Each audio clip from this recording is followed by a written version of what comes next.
और अब बात आज की सबसे बड़ी खबर की। आज कानपुर के पास बड़ा ट्रेन हादसा हुआ।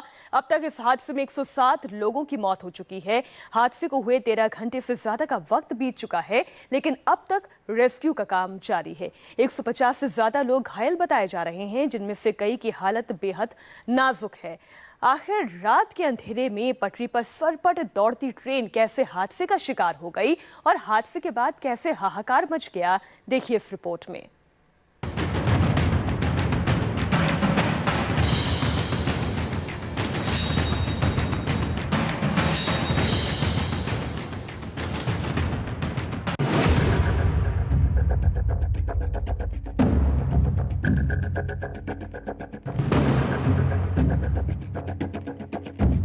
यह भगवान भरोसे चल रही भारतीय रेल की भयानक तस्वीर है। पटरियों पर एक बार फिर कैसे मौत दौड़ी, ये उसकी तस्वीरें हैं। देखिए किस तरह ट्रेन के डिब्बे आपस में चिपके पड़े हैं। कुछ ऐसे हैं जो पटरी से उतरकर पलटे दिखाई पड़ रहे हैं, कुछ को काटकर हटाया जा चुका है। हादसा कितना भीषण था, ये तस्वीरें खुद ही वो खौफनाक मंजर बयां कर रही हैं। पटरी से उतरे ट्रेन के डिब्बों का पुर्जा पुर्जा बिखर गया। सुबह के करीब 3 बज रहे थे। इंदौर राजेंद्र नगर एक्सप्रेस में सवार मुसाफिर नींद की आगोश में थे। सपनों में खोए लोगों ने सपने में भी नहीं सोचा होगा कि उनके साथ इतनी भीषण दुर्घटना होने जा रही है। कई लोग ऐसे थे जो सो रहे थे और सोते ही रह गए, और ये सफर उनकी जिंदगी का आखिरी सफर साबित हुआ। निकाल रहे हैं, तुम घबरा मत, थोड़ी देर और लेट रहो, थोड़ी देर बस, ठीक है, थोड़ी देर बस, 2 मिनट। नहीं मरोगे, हाथ पैर नहीं लाओ, नहीं मरोगे, लेटे रहो आराम से, लेटे रहो, लेटे रहो, लेटे रहो, बस 2 मिनट लगेगा, ठीक है, हिलाओ मत ज्यादा। सुबह 3:10 का वक्त था। पूरा देश सो रहा था और पटना इंदौर एक्सप्रेस के जो मुसाफिर थे वो भी सो रहे थे। लेकिन कानपुर के पास यानी कि कानपुर देहात इलाके में एकाएक बताया जाता है कि अभी तक की जानकारी के मुताबिक इमरजेंसी ब्रेक लगता है, और उसके बाद क्या मंजर होता है आप इन विजुअल्स को देख करके, जो बोगियां हैं, जो कोचेस हैं, वो एक दूसरे के ऊपर चढ़ गए हैं। किस तरीके से चढ़े हुए हैं इसको आप खाली देख करके अंदाजा लगा सकते हैं। जो स्लीपर कोच आप देख रहे हैं, ठीक इस समय विजुअल्स में एक स्लीपर कोच पूरी तरीके से दूसरे स्लीपर कोच के नीचे आ गया है। यानी कि अंदाजा लगाया जा सकता है कि जब ये हादसा हुआ है तो जब ब्रेक लगने के बाद स्लीपर कोचेस की कंडीशन क्या हुई है। एसी कोचेस में और उसके अगल बगल स्लीपर कोचेस में उनको देख करके जिस तरीके से गैस कटर इस समय इस्तेमाल किया जा रहा है, रेस्क्यू ऑपरेशन किया जा रहा है, और ये कोशिश की जा रही है कि जो लोग अभी भी अंदर फंसे हुए हैं उनको निकाला जाए, उनको जिंदा निकाला जाए।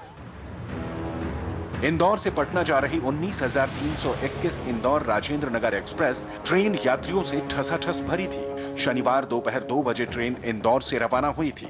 ट्रेन को आज शाम 5 बजे पटना पहुंचना था, लेकिन कानपुर से पहले पोखराया रेलवे स्टेशन के पास ट्रेन हादसे का शिकार हो गई। रात करीब 3:10 पर ट्रेन के 14 डिब्बे पटरी से उतर गए।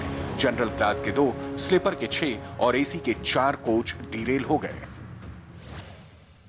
ट्रेन हादसे में रेस्क्यू का काम चल रहा है। आप देख सकते हैं कि आर्मी के जवान यहाँ पे लगे हुए हैं, और ये जो बोगी है ये S3 है और यहीं पे S1 नीचे दबी हुई है। तो जो लोग नीचे दबे हैं उनको निकालने का ये काम कर रहे हैं। आप पूरा देखेंगे किस तरह से ट्रेन के अंदर की जो बोगी का सामान है वो सब पूरा छितरा बितरा है। उसमें खिड़कियाँ भी हैं, पंखे भी हैं, लोगों के सामान है, छोटे छोटे बच्चों की चप्पलें हैं। अंदर लोग फंसे हुए हैं तो ये अंदर से निकालने की कोशिश कर रहे हैं। यहाँ गैस कटर भी आया हुआ है, डिब्बे काटे जा रहे हैं, और अंदर जो आपको दिखाई दे रहा है उसके अंदर लोग फंसे हुए हैं फिलहाल, तो उनको निकालने की इनकी कोशिश है। पूरी टीम इनकी यहाँ पे काम कर रही है। मौके पर सेना और एनडीआरएफ की टीमें जोर शोर से रेस्क्यू में जुटी हैं।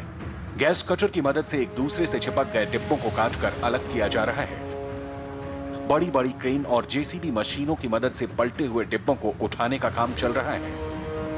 डिब्बों की हालत देखकर पता चल रहा है कि उनमें सवार लोगों का क्या हाल हुआ होगा। एक झटके में मुसाफिरों पर कैसे आफत टूटी होगी। हम इस कोच के अंदर चलते हैं और जानने की कोशिश करते हैं कि आखिर जब ये हादसा हुआ तो लोग किस तरीके से परेशान हुए होंगे, किस तरीके से उनको दिक्कत आई होगी, आफत आई होगी, परेशानी हुई होगी। लेकिन जो अब रेस्क्यू ऑपरेशन यहाँ पर चल रहा है, निश्चित तौर पे प्रशासन पूरे युद्ध स्तर पर लगा हुआ है।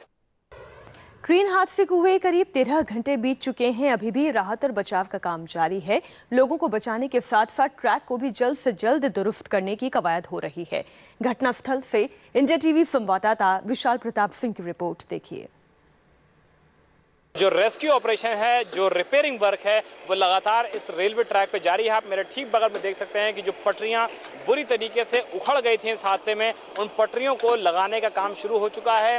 बड़ी बड़ी क्रेन्स के जरिए, जो कि झांसी से स्पेशल ट्रेन के जरिए यहाँ पे लाई गई हैं, जो यहाँ पे इंजीनियर्स रेलवे के वो बाकायदा इन पटरियों को बिछा रहे हैं, नट बोल्ट कस रहे हैं और ये कोशिश कर रहे हैं कि जितने भी स्टैंडर्ड्स होते हैं रेलवे के, इन सभी स्टैंडर्ड्स को इसमें फॉलो किया जाए, ताकि अगली बार जैसे ही इस ट्रेन का जो संचालन है वो शुरू हो, ताकि इसमें कोई दिक्कत ना हो। आप ये देख सकते हैं कि ये जो स्थिति है यहाँ कर की रेलवे ट्रैक की, यहाँ से लेकर के मैं अपने कैमरा पर्सन से अनुरोध करूंगा कि पूरा रेलवे ट्रैक दिखाएं। लगभग ये 50 फुट की दूरी का रेलवे ट्रैक है और किस तरीके से पटरियां गायब थी, वहां से ये रेलवे ट्रैक का जो पटरियां थी वो गायब होती हैं। और लगभग देखिए अभी भी हम चल रहे हैं लगातार और इसके बावजूद पटरियां नहीं मिल रही हैं। और अब देखिए पटरी मिलना शुरू होती है। जिस तरीके से पटरियों में रगड़न है और जिस तरीके से यहाँ पर पटरियों के निशान पड़े हुए हैं, रगड़न की वजह से ये निशान पैदा हुए हैं। और जाहिर तौर पे इस बात से इनकार नहीं किया जा सकता है कि रगड़न कितनी तेज रही होगी, तो आसानी से अंदाजा लगाया सकता है कि ये हादसा कितना भयानक रहा होगा, ट्रेन की रफ्तार कितनी ज़्यादा रही होगी। कैमरा मकसूद आलम के साथ विशाल प्रताप सिंह, इंडिया टीवी, कानपुर।